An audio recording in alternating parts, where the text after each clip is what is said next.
Good evening, one and all. I'll be doing service marketing today. Okay, it's a topic in general marketing. So let's start with an introduction to service marketing. Let's see. First of all, the first slide is the nature and importance of services. Okay, so services are made up of deeds, processes, and performances. To just go a little further to explain you in brief. Deeds are the actions of service providers. Process is the steps in the provision of a service, and performance is customer understanding of how the service has been delivered. For example, we go to a restaurant, we go to a hotel. So just to start off, just to see what exactly service is. Okay, and then in the course of this lecture, we'll be explaining the difference between products and services and characteristics of services. So deeds, as I said, is or rather are the actions of service provider. For example, if we go to a hotel, okay, the hotel guy is getting the menu, okay, hotel guy is getting us the lunch or the dinner. So those are deeds. So deeds are the actions of service providers, or something which is restricted only and only to service providers. Now the next part is the process. Process is the steps in the provision of service. So process is mutual. Okay, process is something between the customers and the service providers. That's both of them. So process, for example, we'll stick on to the same example. I go to a hotel. Okay, I go to a hotel. The hotel guy, the doorman, greets me. Okay, he gets the menu. Okay, now getting the menu was the part of deed. Okay, but the entire chain, the entire action from getting the menu, from I ordering the food, okay, I eating it up, okay, I using the washroom and I going, okay, and in between the hotel guy getting me the bills. That's the process. So deeds, something done by the service provider. Process is a mutual thing done by the customer and the service provider. The third part is performance. Performance is understanding of how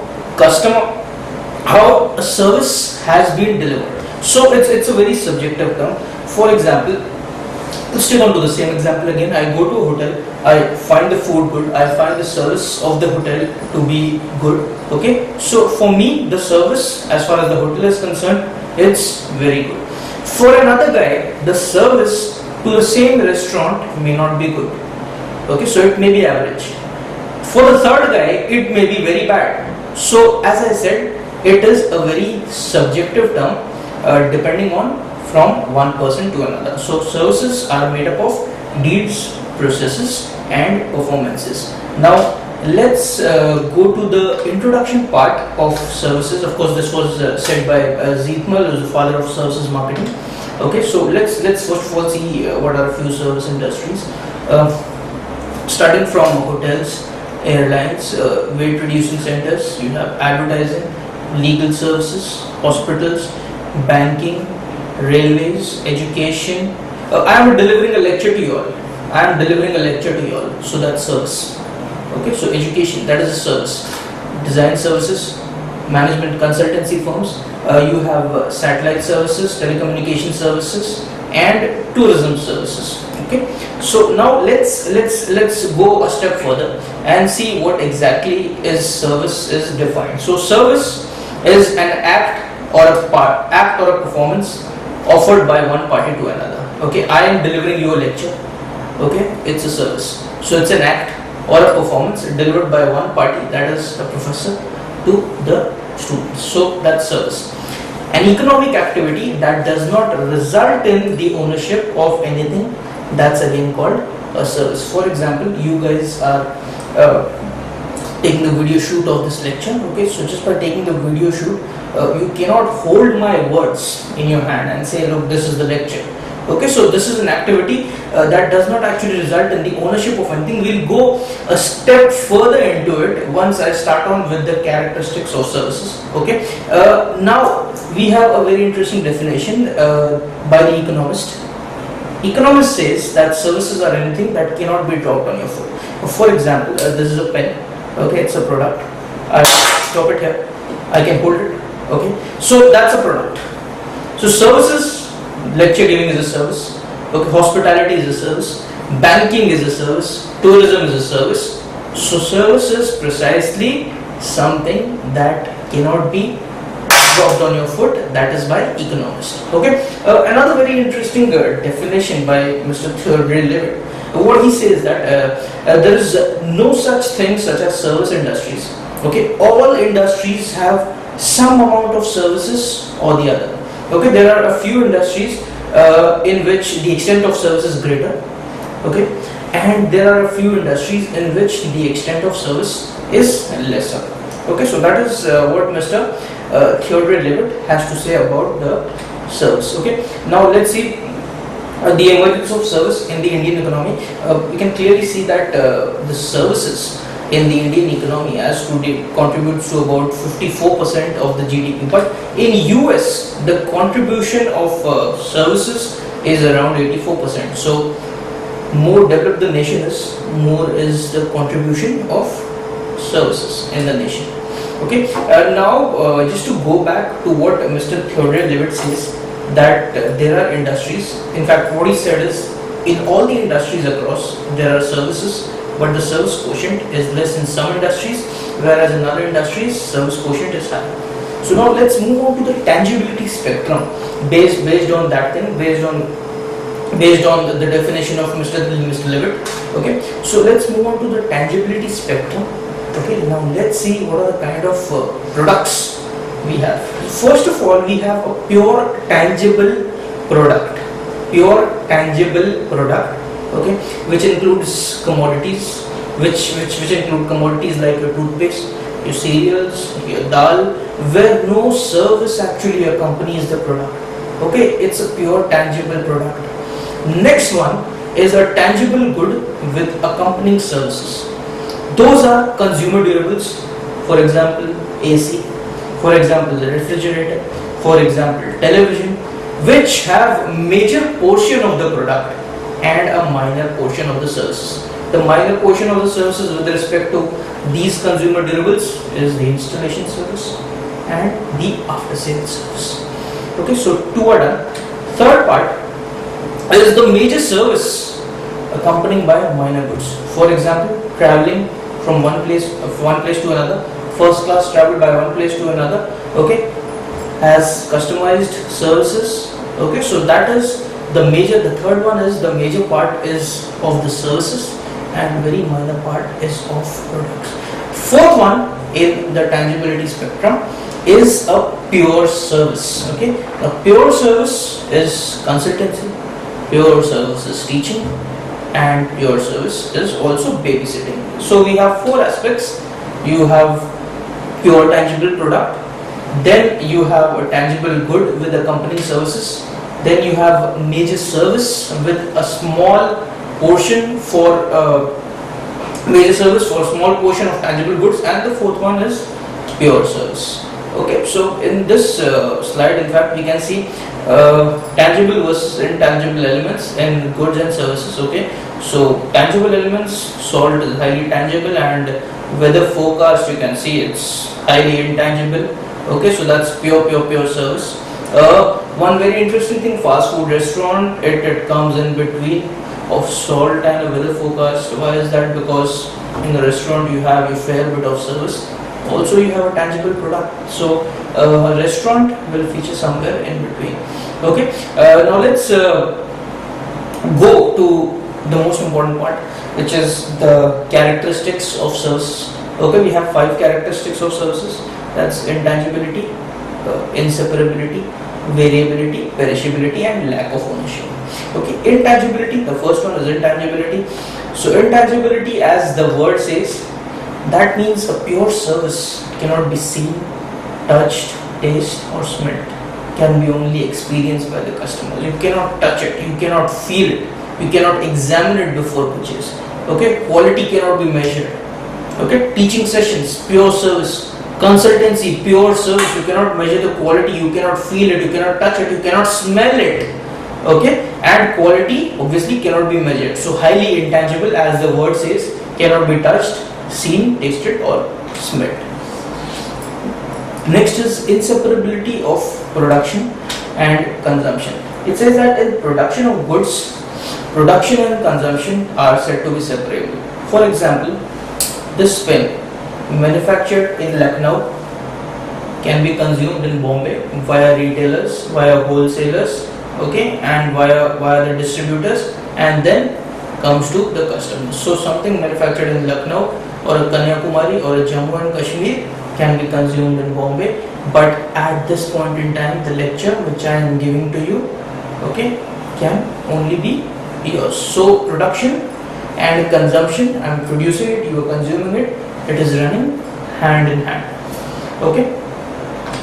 So examples, a marketing class in a B school is cancelled due to non-arrival of the faculty members. So inseparability, both the parties have to be present because production and consumption have to be there, should run hand in hand. Okay, so and of course the other example is during surgery, both doctors and patients have to be present, obviously has to be there. The third characteristic is perishability. Perishability means services cannot be stored or inventory, okay, has to be transacted during the given period of time. If there is no transaction, service loses its value. So product can be stored, okay. If I have a pen, I can store it for 5 days, I can store it for 10 days, I can store it for 15 days, I can store it for 1 year before writing with the pen, okay. So products can be stored before consumption, but services cannot be stored, okay. For example, an empty seat in a movie theater, okay, it's a lost opportunity forever. So once the movie starts, that revenue cannot come back. Similar thing, empty school in a B school, empty seat rather in a B school is obviously a lost opportunity. And perishability, you do not actually have a constant pattern of demand throughout. Okay, that's the reason whereby people in services marketing, it's a very difficult job. Okay, because for example, which we have given, you have restaurants, you have daily variations. So at the lunch time at 1:30, if you go to a restaurant, probably there are a lot of people in the restaurant at that point in time, and the queue is also there. But if you go at 3:34, you would find all those seats empty. Okay. Also hotels during summer vacations. Okay, you go to a hill station during your summer vacations. Okay, or you go to a hill station rather during your weekend, and it will cost you a bomb. But if you go to a hill station, if you go to the same hill station, same hotel during a weekday, that's Monday to Friday, so you may end up saving a lot. You may end up rather getting discount. Okay, so perishability. A lot of hotels, how do they counter these things? A lot of companies rather. So some measures to counter perishability. That's movie theaters. So what do movie theaters do? Matinee shows and shows before 12 p.m. have cheaper tickets. So morning shows 10 a.m., 11 a.m. cheaper tickets than the other shows. Discounts, as we discussed during the weekday thing. Discounts on resorts, hotels on weekdays, and of course happy hours at restaurants. So that means the restaurant people tell you that you come have your lunch, okay, at around about 3:34, whereby the queue at the counter is lesser and people can serve you rather than the seats going vacant. So that will be discussed in the later part. Okay, so for now on, perishability is through. Fourth one is heterogeneity or variability. Okay, it says services are always unique, cannot be duplicated. Two service representatives will always give different level of service. For example, the customer will experience a different quality of service at two different branches of the same bank. Okay, for myself, I am going to, if I go to a bank in a Chembur branch, and then if I go to a bank in Colaba branch, the level of service will be very different. I'm not making a statement whether Chembur is good, Colaba is bad, Colaba is good, Chembur is bad, but because you have two different people who are servicing you, okay, because you have two different people who are servicing you, the services are supposed to be different. So that's a characteristic of services. It is heterogeneous or it is variable. Okay, example is, for example, students of a B school could have certain subject taught by three different faculties, and each delivery of a similar subject would be vastly different. I'm not saying one professor might teach good, one professor might be average, and the other professor may be bad. I'm only saying that by nature, because we are not robots, human beings are different. and that's a characteristic again of service. Another example, the theatre actor in a play would give different levels of stage performances in different stage shows. The last characteristic is a lack of ownership. So very simple, it says that when goods are bought, ownership is transferred from a seller to a buyer. For example, I purchased this pen. Okay, I purchased this pen from a shop. So the shopkeeper, he transfers the ownership of the pen to me because I have given a certain amount. But what happens when you go to a hotel? Okay, you have your lunch, but the hotel manager does not give you a share of your profit, does he? He doesn't.